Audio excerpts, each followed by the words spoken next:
Love stories की अगर हम बात करें तो इन मूवीज का एक प्रीटी स्टैंडर्ड फॉर्मेट होता है, पर आज की हमारी मूवी जिसका नाम है चंदनी एक्सप्रेस, ये बहुत ही डिफरेंट काइंड ऑफ मूवी है।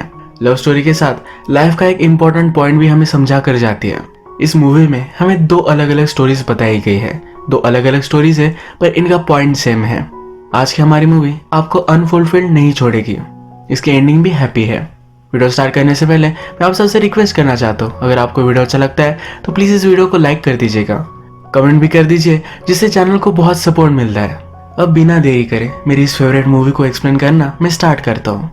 मूवी स्टार्ट होती है और हमारा मेन कैरेक्टर जिसका नाम है जियो, ये हमसे इंट्रोड्यूस होता है। जियो एक पुलिस ऑफिसर है। हमें हांगकांग की स्ट्रीट्स दिखाई जाती है जिसमें चोरों को पकड़ रहा है। उसका एक फेवरेट कैफे है जहाँ पर वो हमेशा उसकी गर्लफ्रेंड का वेट करता था। अब उसकी गर्लफ्रेंड से उसका ब्रेकअप हो चुका है। वो उसे मनाने की कोशिश कर रहा है। यहाँ एक फोन है जहाँ उसके फैमिली को कॉल लगाता है। उसकी गर्लफ्रेंड के पेरेंट्स कैसे हैं, उसकी सिस्टर से वो बात करना चाहता है। उसकी गर्लफ्रेंड ने उसे पूरी तरीके से इग्नोर कर दिया है। इसके बाद अपना पेजर वो चेक करता है। उसे लगता है कि उसकी गर्लफ्रेंड ने उसके लिए कोई मैसेज छोड़ा होगा, पर वो एम्प्टी होता है। एक मैसेज है जो उसकी गर्लफ्रेंड और उसके म्यूचुअल फ्रेंड का है। उसकी फ्रेंड पूछ रही थी कि वो कैसा है।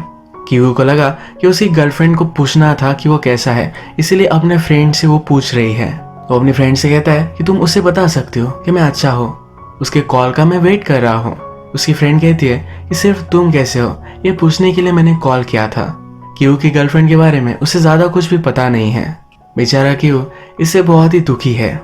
जिस कैफे से वो कॉल कर रहा है यहीं पर उसकी गर्लफ्रेंड काम करती थी।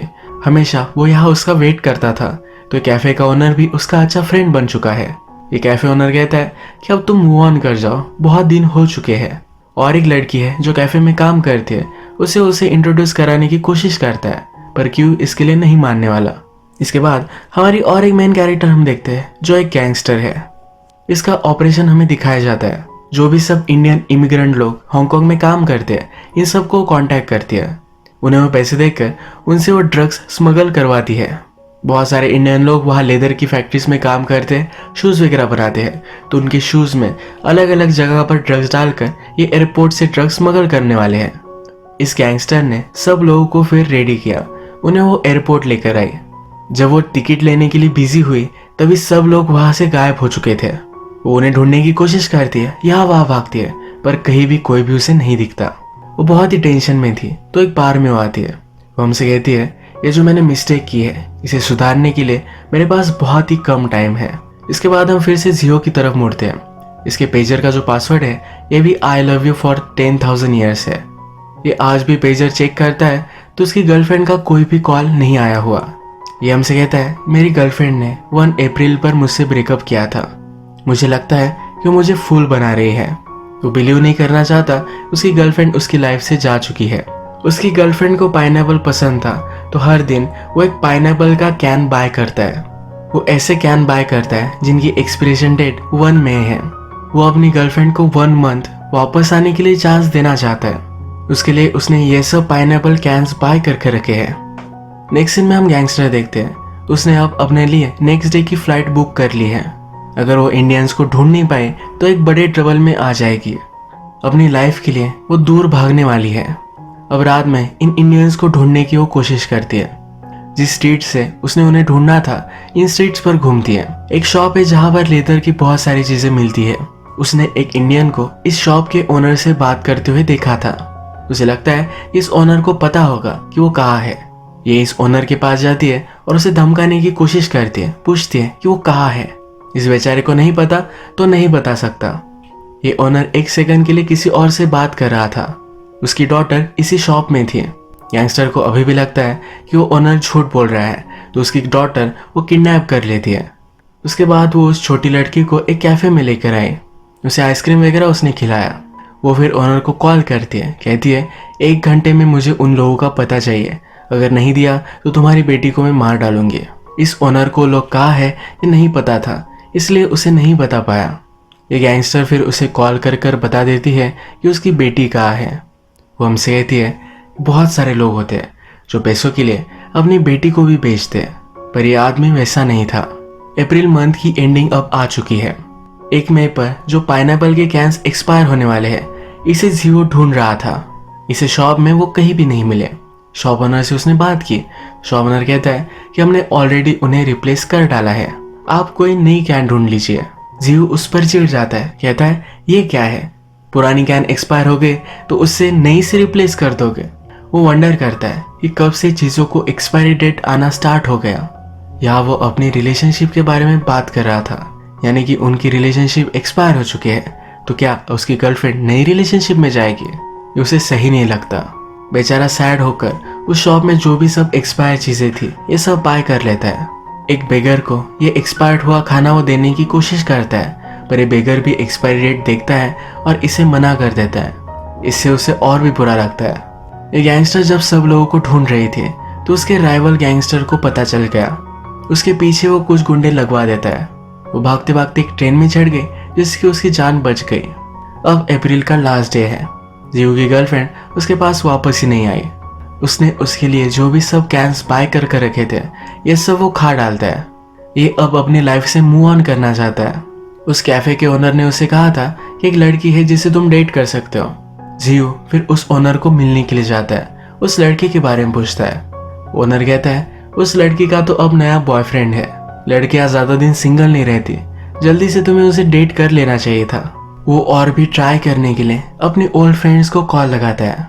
यहाँ उसे पता चलता है कुछ फ्रेंड्स की शादी होकर उन्हें बच्चे भी हो चुके हैं। अब ये बेचारा ऑप्शनलेस है। डायरेक्टली एक बार में वो आ जाता है। वो अपने आप से कहता है कि अगली लड़की जो इस बार में आएगी उससे मैं प्यार करूंगा। और कोइंसिडेंटली हम देखते हैं गैंगस्टर ने ही इस बार में वॉक इन किया। वो फिर उसके पास जाकर बैठ जाता है। उसे पूछता है क्या तुम्हें पाइनएप्पल पसंद है? गैंगस्टर उसे भाव नहीं दे रही थी। जियो को लगता है कि उसकी लैंग्वेज उसे समझ नहीं आ रही, इसलिए अलग अलग 4 लैंग्वेज में उससे वो पूछता है। फाइनली वो उससे बात करने लग जाती है। कहती है कहीं और जाकर बैठो, मेरे साथ तुम्हें बात करने की कोई भी जरूरत नहीं है, वो इंटरेस्टेड नहीं है। जियो कहता है कि तुम सैड लग रही हो, तुमने सनग्लासेस पहने हुए हैं और वो भी रात में। तुम बहुत रो रही थी इसीलिए तुमने पहने हैं। तुम्हें शायद रोने के लिए किसी की शोल्डर की जरूरत है, इसलिए तुम्हें कंपनी देने के लिए मैं यहाँ हूँ। ये यहाँ भी अपने खुद की फीलिंग्स के बारे में ही बात कर रहा था। गैंगस्टर कहती है मुझे तुम पसंद नहीं हो। जियो बोलता है कि तुमने मुझे अब तक जाना ही क्या है, मुझे क्या पसंद है क्या नापसंद ये तुम जान लो और फिर डिसाइड कर सकते हो। ये गैंगस्टर फिर हमसे कहती है कि आपको क्या पसंद है क्या नापसंद, इससे कोई भी फर्क नहीं पड़ता, लोग हमेशा चेंज होते रहते हैं। उसे रेस्ट करना था तो जियो के साथ वो होटल में आकर वो खुद ही सो के। जियो को लगा था कि एक साथ नाइट स्पेंड करेंगे, पर ऐसा नहीं हुआ। वो फिर रूम सर्विस मंगवाता है। 2 मूवीज देखते देखते अलग अलग से स्नैक्स खाकर अपनी नाइट स्पेंड करता है। उसने देखा गैंगस्टर अपनी हिल्स में ही सो चुकी है। वो हमसे कहता है मेरी मदर कहा करती थी कभी भी किसी औरत को हिल्स में नहीं सोना चाहिए, इससे उससे पैर स्वेल हो जाते हैं। वो फिर उसके हिल्स निकाल देता है, उसे वॉश कर वहां से चला जाता है। उसके बाद वो रनिंग के लिए आया। उसकी एक थ्योरी है कि अगर आप रनिंग करते हो तो एक्सेस वाटर आपकी बॉडी से चला जाता है, तो फिर जब आपको रोना आएगा तब आंसू नहीं आएंगे। यही वो सुबह रनिंग करते हुए कर रहा है। इसने पूरे मन तक अपने पेजर पर कुछ मैसेज आएगा इसका वेट किया था। उसकी गर्लफ्रेंड का लास्ट तक उसे कुछ भी मैसेज नहीं आया। वो अब डिसाइड करता है कि इस पेजर को अब वो छोड़ देगा। वहां से वो जा रहा था तभी इस पेजर की घंटी बजी। गैंगस्टर ने उसे एक मैसेज छोड़ा था जिसमें उसे बर्थडे विश करती है। कल रात बातें करते करते जियो ने अपने बर्थडे के बारे में उसे बताया हुआ था। इस मैसेज के बाद उसे फिर से अच्छा लगता है। अब हमारे गैंगस्टर को पता चल चुका है कि उसका राइवल कौन है। ये जाकर उसे मार डालती है। अगर हम इस चीज को फिर से एनालाइज करें तो गैंगस्टर ने हमसे कहा था कि लोग क्या पसंद करते हैं क्या नापसंद ये चेंज होता रहता है। जियो ने उसके लेग्स में जब हील्स देखी तो उसे निकाल दिया। सुबह होने पर गैंगस्टर ने नोटिस किया था, इसलिए उसने उसे मैसेज किया। लोगों को क्या पसंद है क्या नहीं ये बदल जाता है, पर उनकी आदतें जनरली नहीं बदलती। अगर जियो केयरिंग है तो हमेशा केयरिंग ही रहेगा। जियो को लगता था कि उसकी गर्लफ्रेंड उसे पेज करे, तो फाइनली उसे पेज करने वाली मिल चुकी है। अगर हम इस फनी सिचुएशन के बारे में बात करें तो एक गैंगस्टर और एक पुलिस इन दोनों में कभी भी रिलेशनशिप नहीं बन सकती है। इस मूवी के डायरेक्टर हमें पॉइंट बताते हैं कि कुछ चीजें वर्कआउट नहीं करती है। कुछ लोग एक दूसरे के लिए बने ही नहीं होते। ये जो मैंने आपको फर्स्ट स्टोरी बताई, इसमें से ये पॉइंट आपको अनक्लियर लग सकता है, पर जब मैं आपको इस मूवी की सेकंड स्टोरी एक्सप्लेन करूंगा तो सब कुछ आपको बहुत ही सही लगेगा। इस सेकंड स्टोरी की एंडिंग भी बहुत ही ब्यूटीफुल होती है, तो अंत तक जरूर देखिएगा। सेकंड स्टोरी स्टार्ट होती है और हमारे मेन कैरेक्टर फिर से एक कॉप है, पर इसका जॉब हमेशा एक जगह पर पेट्रोल करना होता है। मूवी में इस कैरेक्टर को कॉप 663 बुलाया गया है, पर इसका नाम हम टोनी रख देंगे। उसका जो सर्विलेंस का काम है ये उसी कैफे के पास है जिस पर जियो जाया करता था। टोनी हमेशा इस कैफे पर आता है, अपने लिए कुछ कॉफी वगैरह लेकर जाता है। आज जब उसने इसे फिर से विजिट किया तो वह एक नई लड़की थी। ये हमारी और एक मेन कैरेक्टर है जिसका नाम है फाये। फाये को लाउड म्यूजिक पसंद है, तो इसी लाउड म्यूजिक में वो काम कर रही थी। टोनी जो भी ऑर्डर दे रहा था उसे सुनाई नहीं दे रही थी। इसी फर्स्ट टाइम में फाया को टोनी पसंद आ गया था। बाद में जब टोनी इस कैफे पर आता है तो उसके ओनर से वो बात करता है। ये ओनर और टोनी ये भी एक अच्छे फ्रेंड्स है। बातों बातों में फाया को पता चलता है कि टोनी की गर्लफ्रेंड है, जिसके लिए हमेशा कुछ ना कुछ लेकर जाता है। इस कैफे का ओनर एक अच्छा सा सेल्समैन है जो हमेशा टोनी को अपनी गर्लफ्रेंड के लिए कुछ एक्स्ट्रा लेकर जाने के लिए कन्विंस कर डालता है। टोनी हमसे कहता है सब लोगों को लगता है कि उनकी गर्लफ्रेंड एयर होस्टेस की तरह हो। मेरी गर्लफ्रेंड एक्चुअल में एयर होस्टेस है। इनकी रिलेशनशिप बहुत ही अच्छे से चल रही थी। टोनी को लगा था कि हमेशा वो उसके साथ रहेगी। एक दिन जब वो कैफे पर आया तो ओनर से बात करता है। उसे लगता है कि अब उसकी और उसकी गर्लफ्रेंड में ब्रेकअप हो चुका है। एक वीक से वो उसके घर पर नहीं आई।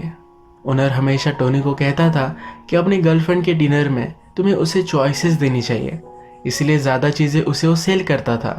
अब टोनी ओनर से कहता है शायद मैंने उसे ज़्यादा ही चॉइसेस दे दी। आज वो बहुत ही सैड था।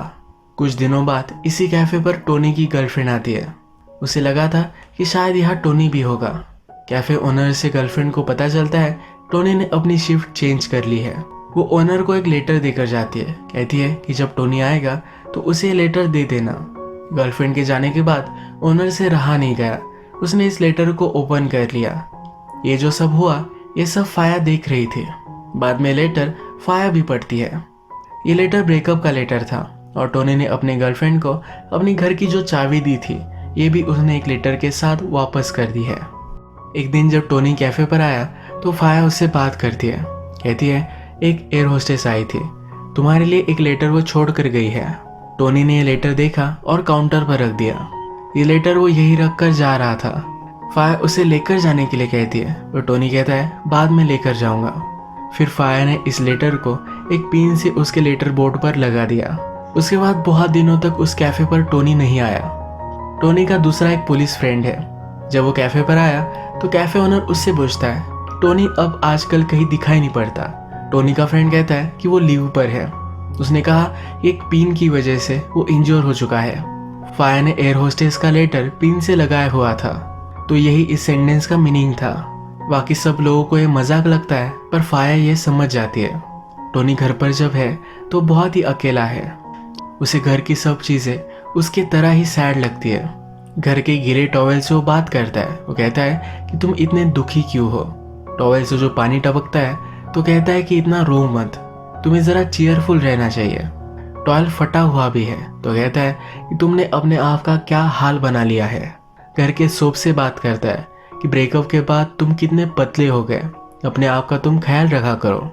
घर में एक स्टफ फिश भी है तो कहता है तुम तो बड़े सैड रहते हो, तुम्हें हैप्पी रहना चाहिए, कुछ बात करनी चाहिए। एक दिन मार्केट में फाया अपने शॉप के लिए कुछ सामान लेने के लिए आई हुई थी। इसी मार्केट के पास वो टोनी को देखती है। एक नई जगह पर वो खाना खा रहा था। फाया उसके पास जाकर उससे पूछती है क्या तुम अब ठीक हो, पिन की वजह से तुम हर्ट थे। टोनी भी कहता है कि अब मैं ठीक हूँ। वो पूछती है कि तुम आजकल दिखते नहीं। टोनी कहता है कि मैंने वो लोकेशन चेंज कर दी है, अगर उसी लोकेशन पर रहता तो शायद उसकी गर्लफ्रेंड कभी उसे दिख जाती है। फाया के पास बहुत सारा सामान था तो टोनी उसे ले जाने में हेल्प करता है। उससे पूछता है कि तुम ये जॉब क्यों कर रही हो।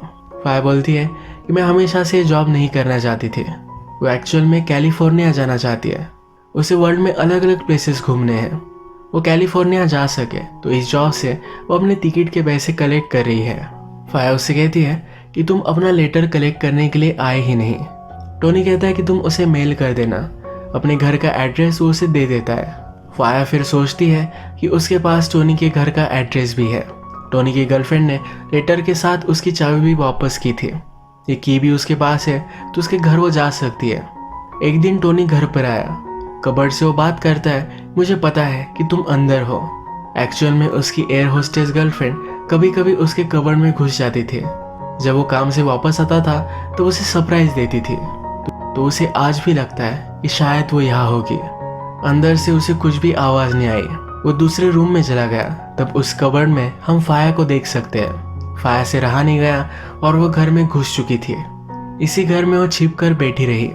उसके बाद टोनी वहां से चला गया। वो दूसरे दिन फिर से मार्केट में अपनी वेजिटेबल्स वगैरह सामान लेकर जा रही थी। उसने फिर से टोनी को नोटिस किया कि वो लंच कर रहा है। अब बहुत टाइम तक वो यहाँ बिजी है तो जल्दी से उसके घर में घुस जाती है। यहाँ पर वो उसकी सब चीजें देखती है। अपने लिए कुछ खाना बनाती है। फिर से जैसे सब चीजें थी वैसे रखकर वहां से चली भी जाती है। इसके बाद वो हमेशा ऐसा ही करने लग गई। जब भी उसे टाइम मिलता था तो इसके घर में वो आ जाती थी। जैसे कि हमें पता है टोनी से वो बहुत ही प्यार करती है।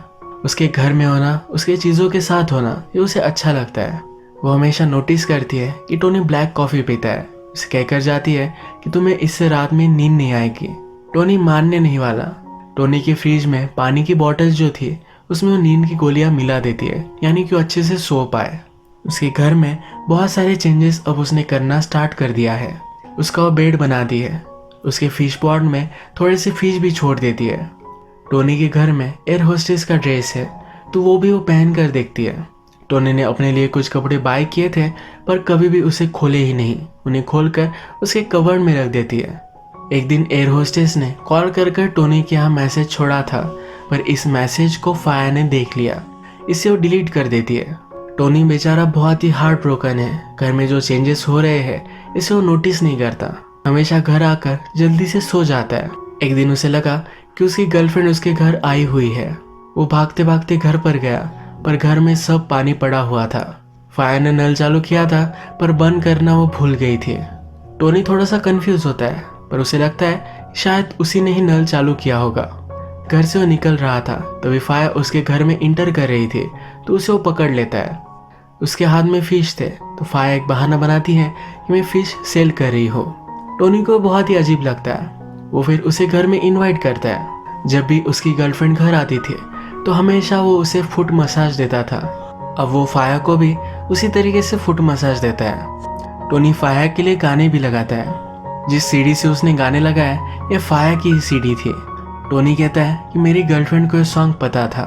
फाया हमसे कहती है कि इसे क्या हो गया, ये तो मेरी सीडी है।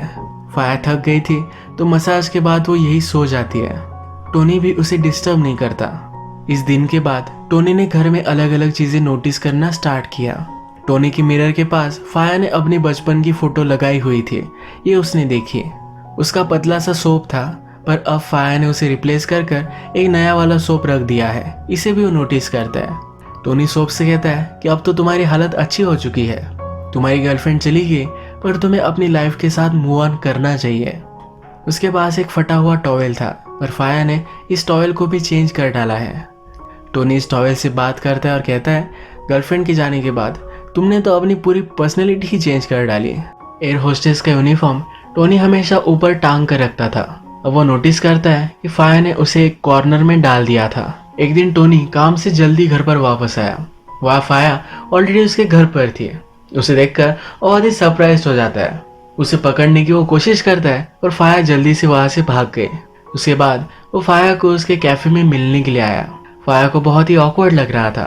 वो फाया से कहता है कि मैं तुम्हें डेट पर ले जाना चाहता हूँ। फाया ने उसके घर पर जो सीडी रखी हुई थी वो भी उसे वो वापस करता है। वो कहता है मैंने इस म्यूजिक को सुनने की बहुत कोशिश की पर ये मैं सुन नहीं पाता। ये दोनों फिर डिसाइड करते हैं कि कैलिफोर्निया कैफे है जहाँ पर ये कल मिलने वाले हैं। अगले दिन फिर टोनी अपनी गर्लफ्रेंड की सब चीजें एक बॉक्स में पैक कर देता है।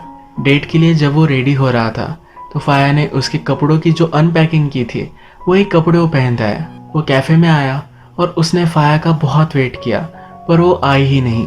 उसके बाद कैफे का ओनर उससे मिलने के लिए आता है। कहता है कि वो नहीं आने वाली।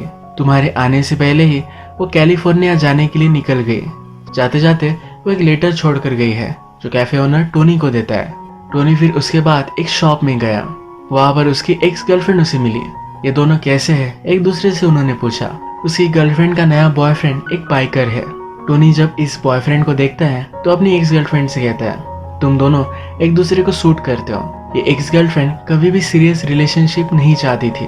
टोनी को लगता था कि ये हमेशा एक दूसरे के साथ रहेंगे, इसलिए उनका ब्रेकअप हुआ था।